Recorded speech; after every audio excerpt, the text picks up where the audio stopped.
Cell कर लें, उससे कमा लें। तो ये लोग हमें कांच की गोलियों से ज्यादा नहीं समझते हैं, एनडीए और यूपीए वाले। और फिर क्या करते हैं ये लोग, रात को ये लोग कांच की गोलियां नहीं खेलते हैं, ये डायमंड की गोलियां खेलते हैं। आज हमारे यहाँ जो भी कोयले हैं या फिर पत्थर है या फिर अबरक है या फिर लोहा है, तांबा है, बॉक्साइड है, यूरेनियम है, सारी चीजें हमारे इस झारखंड प्रदेश में है। और सारे खनिजों का दोहन किया जा रहा है, लूटा जा रहा है।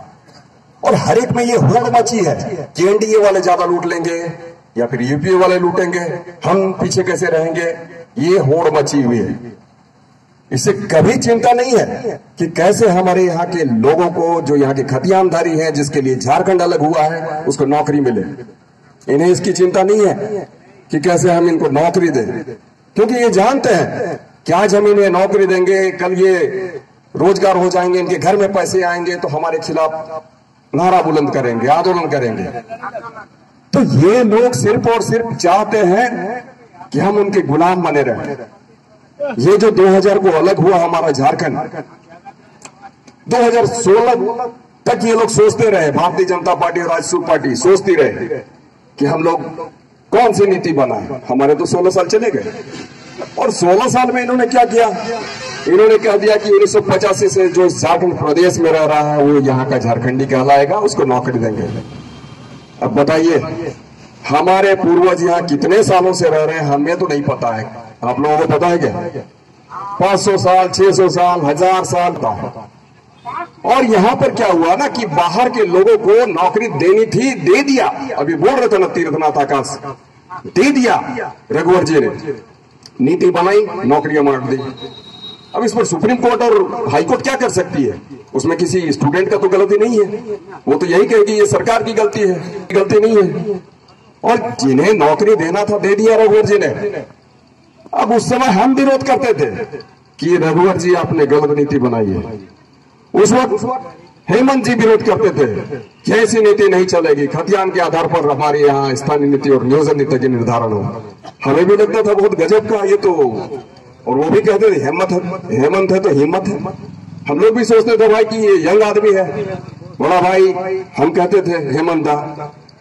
परंतु इन्होंने क्या किया, हर एक मंच में हम कह दें, आप तमाम लोगों को बता दें सर कि हर एक मंच में हेमंत जी से पहले हम भाषण दिया करते थे, हम बताया करते थे, बोला करते थे कि जैसे हेमंत जी कुर्सी संभालेंगे, मुख्यमंत्री बनेंगे, सबसे पहले खतियान के आधार पर स्थानीय नीति और नियोजन नीति का निर्धारण करेंगे और उसके बाद में यहाँ के एक एक खतियानियों को नौकरी दिया जाएगा।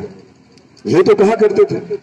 और उसके बाद में फिर हेमंत जी कहते थे चिंता नहीं करना है, सत्ता में आते सबसे पहले काम 5 लाख लोगों को रोजगार देंगे। कैसे कहते थे? और ये जब सत्ता में आ गए सर, ये क्या कहते हैं, 3 साल के बाद में उनको दिमाग में आ रहा है। क्यों आ रहा है दिमाग में? ये तो पहले कह दिए थे एक बार विधानसभा में। क्या कहे थे? विधानसभा में कह दिए कि अगर खतियान के आधार पर स्थानीय नीति और नियोजन नीति का निर्धारण होगा तो ये मामला कोर्ट में फंसेगा। बताइए, जो व्यक्ति का जन्म ही इसी खतियान से हुआ, जिसे लोगों ने प्रचंड बहुमत दिया, वो व्यक्ति विधानसभा में अगर इस तरीके की बात रखता हो तो क्या शोभा देता है? हमें बहुत बुरा लगा और हमने पार्टी को त्याग दिया। हमने कोई गलत किया क्या? हमने इस तरीके से जो गलत मनोवृत्ति पालने वाले लोग हैं, मनसा पालने वाले लोग हैं, उसके साथ रहना उचित नहीं समझा। हम पार्टी से अलग हुए। उसके बाद में अब जब 3 वर्ष हो गए हैं, आप लोग सुने होंगे ईडी का प्रेशर पड़ा उनके ऊपर। और फिर हमारे यहाँ पर जैसे तीर्थनाथ आकाश जी जैसे लोग सारे आंदोलन किए, हर एक जगहों पर सभाएं की, लोगों को मोटिवेट किए, पैदल मार्च हुआ, दौड़ हुआ, इन तमाम चीजों ने उन्हें प्रेशर बनाया। उन्हें लगा कि भाई अगर हम नहीं करेंगे और उससे पहले अगर हम जेल चले जाते हैं तो आने वाले दिनों में तो कोई पूछने वाला नहीं होगा। तो इसीलिए उन लोगों ने जल्दीबाजी में ये फैसला लिया और क्या कह दिया कि हमने नवी सूची के लिए हमने भेज रखा है, अब मेरा काम खत्म हो गया, अब जो भी करना है भारतीय जनता पार्टी को करना है, केंद्र की सरकार को करना है। तो भाई आप अपना पल्ला झाड़ते रहिएगा और हम लोगों को कांच की गोली के तरीके से आप लोग समझिएगा, एनडीए वाले और यूपीए वाले, तो हम लोग आखिर कब तक बर्दाश्त करेंगे? बर्दाश्त के बाहर हो गया है। हम एक एक लोगों से कहना चाहते हैं कि ऐसे लोगों को चिन्हित करके उनकी औकात बताने का काम करिए।